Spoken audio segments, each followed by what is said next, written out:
new short documentary about Operation Plate after the intro.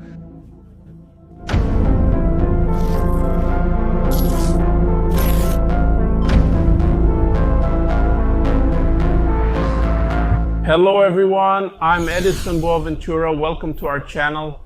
If you're not subscribed, go ahead and subscribe quickly because we're running a campaign to reach 250,000 subscribers. So give us a hand and subscribe. Share this video with your friends, your relatives, with everyone. So help us out. So without further ado, let's see what people are saying about this mini documentary.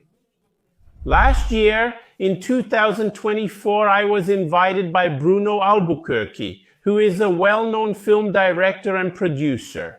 He was there in Canada working on a project right now. Currently, he's already here in Brazil, but at that time he was in Canada, producing this mini documentary, a very interesting short film about Operation Plate. And then he told me that there was an unpublished testimony, which had never been released, that happened in the Northeast in 1976, right when Operation Plate was starting. And he took the opportunity to invite me to participate in this documentary, right? I promptly accepted. We recorded it. Then he edited the video and ended up publishing it in Canada and held a screening in December 2024 for several students at the college from the science department from a course he teaches. So it was really cool, it was a success, and now he allowed us to put it on the channel so you can learn about this new work on Operation Plate, right? So it turned out really nice to watch. It's all subtitled in Portuguese, also in English where necessary, so we can understand it perfectly. So what's the idea behind this documentary? Put it here. With impactful visual reenactments generated by artificial intelligence, the film proposes a new aesthetic and narrative approach to tell this enigma still unexplained, right? A Brazilian enigma, very well known all over the world. And he did this important work that we're going to show you, and those who took part in this documentary along with me. He also ended up inviting Tom Miller from the Verdade Mundial channel and Schwarzer from the Schwarzer channel. So the three of us contributed to this documentary by Bruno Albuquerque. So let's watch this documentary.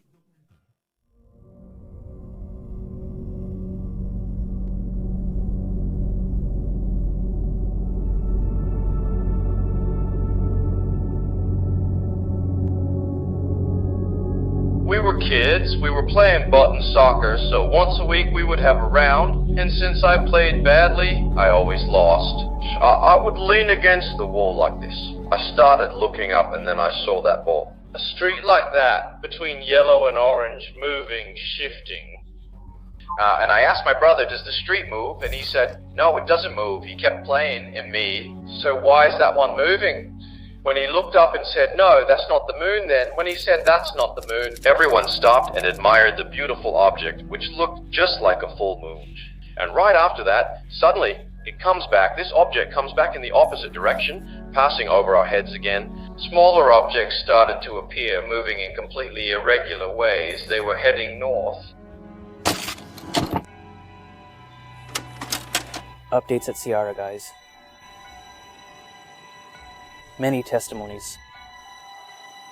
A large, unidentified, anomalous phenomenon appeared. Very few follow-ups, no official report, no victims.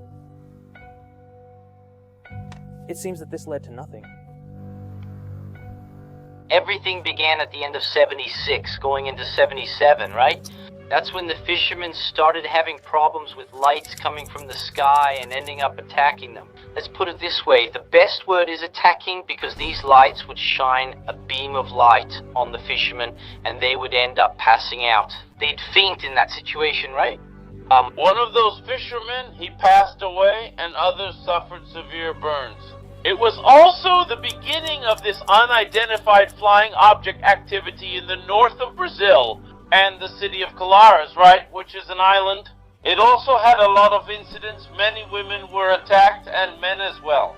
And usually these attacks came from rays emitted by UFOs, by luminous unidentified flying objects, which appeared mostly at night.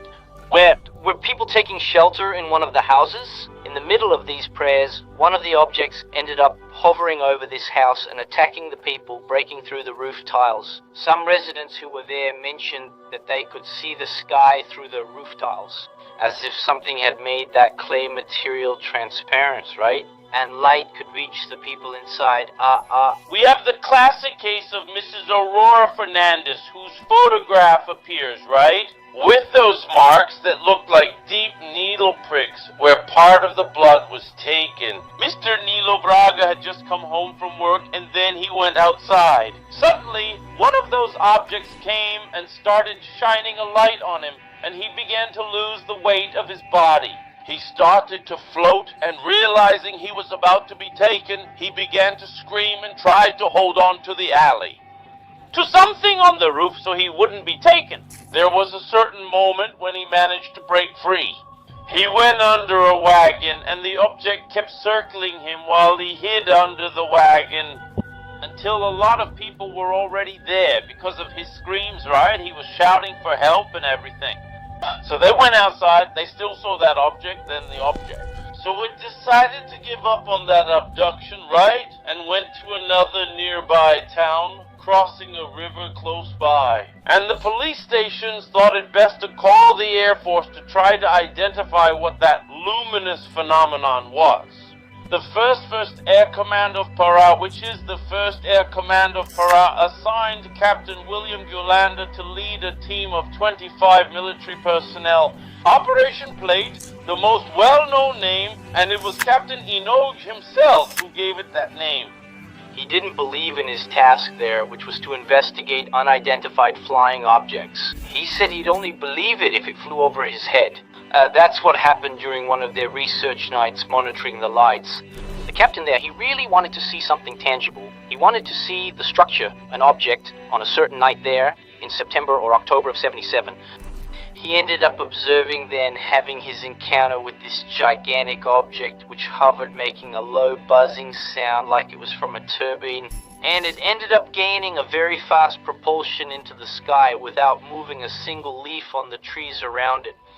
Recently, we also learned that the American involvement was so strong that documents and films, as well as photographs, were taken to the United States. And the physicist Raul Puthoff from BESS, which is from Big Yellow Airspace. He recently, in a podcast, said that he handled a material during his participation in AATP, which is an advanced program for investigating this phenomenon that was sponsored. In this case, BESS was sponsored by the Pentagon with a sum of money in dollars. Raul Puthoff said that he even had access to 15 hours of videos from Operation Prato, that is, videos produced by the Brazilian military.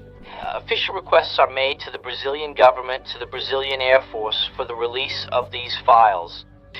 Some batches of photographs were released, files were released, documents that I think are very important. People want to see the images, but the documents are important because they are military records. Some sightings that people had the opportunity to observe are about objects entering and leaving the Rio Negro, and some other objects that, because of their proximity, could be observed. Beings through the kind of windshield of the unidentified flying object, as well as unidentified lights of various shapes, elongated shapes, ovoid, egg-shaped, and some others shaped like tic-tacs. Colares receives significant media attention. Unidentified flying object, flying saucer appears, scares people, light hits a woman, I don't know what else. And all that stuff the press put out without any deeper verification. The official report given by the military who were investigating was that it was mass hysteria, We have the scientific method where you come up with a hypothesis, you test it, see the results, and then you either discard or confirm it. In the scientific method, we use past events and phenomena as parameters to compare and see if they match. We have ways to discuss collective hysteria here, but not alien visitation. We don't have them because it hasn't happened. If we find anything abnormal, it will raise major questions and unknowns. We don't know what happened. Because of the secrecy and all that, I believe there might have been some operational issue among the military, something that went outside the protocol, which in this case wouldn't be good for that to become public, so they keep something secret. They might have been dealing with an alien, not necessarily. Sometimes it was some irregularity in the operation, something that broke protocol, and they don't want that to go public, so they classify it. These aren't people imagining things or hallucinating like many thought at the beginning of that case, when the military went there and recorded that those objects were moving, making turns, that there was no way a pilot could survive any kind of movement detailed in official documents from the Brazilian Air Force. We started to understand that we weren't dealing with something earthly with our own technology. Captain Hollander devoted his life to this after Operation Prato ended, carrying it with him forever. He kept researching. The colonel had already died from severe depression, which Captain Hollander continued to carry for a long time. Let's go. Let's put ourselves in the minds of the aliens. We come to Earth, take some people, conduct experiments, use the cattle, take their blood, and more. Their research never ends. They're always coming here to collect the same things, and they can't figure out what they're looking for. The methodology of how the aliens work is something that's in our collective imagination. Things from movies, The X-Files, and Close Encounters of the Third Kind. These movies linger in our minds, and this methodology becomes ingrained in our memory. So people always report the same things, and nothing ever changes, right? People were there, influenced by the news that was coming out, people who talked, who saw things, and everyone got terrified. The military keeps some actions secret because revealing them could be harmful. I think that's basically what happened. Unless new evidence shows we're not alone, nothing has appeared so far.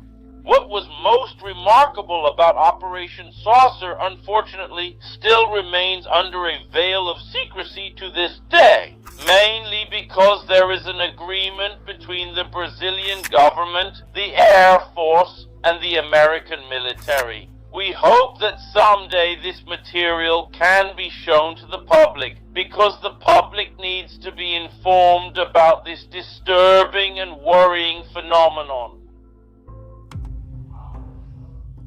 And she headed north to the north of Brazil. It's heading north.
The only magazine that talked about the subject was OUF magazine. Then there was a promotion from OUF magazine. Through the videos, irrefutable evidence, they showed images of these objects, either landing or making the crop circles or taking off. And there were some ships that we saw that were similar, but nothing like the size and the way those probes started following that ship, Mom, and heading north of the country.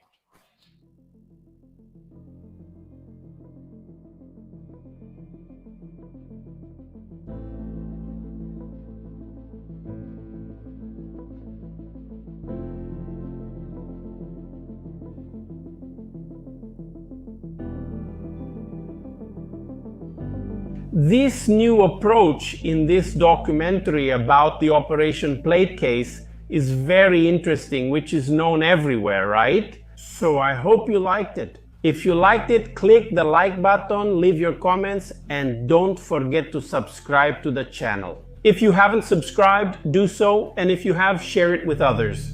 That's it. See you in the next show, video, podcast, or live with Edison Boaventura. Bye.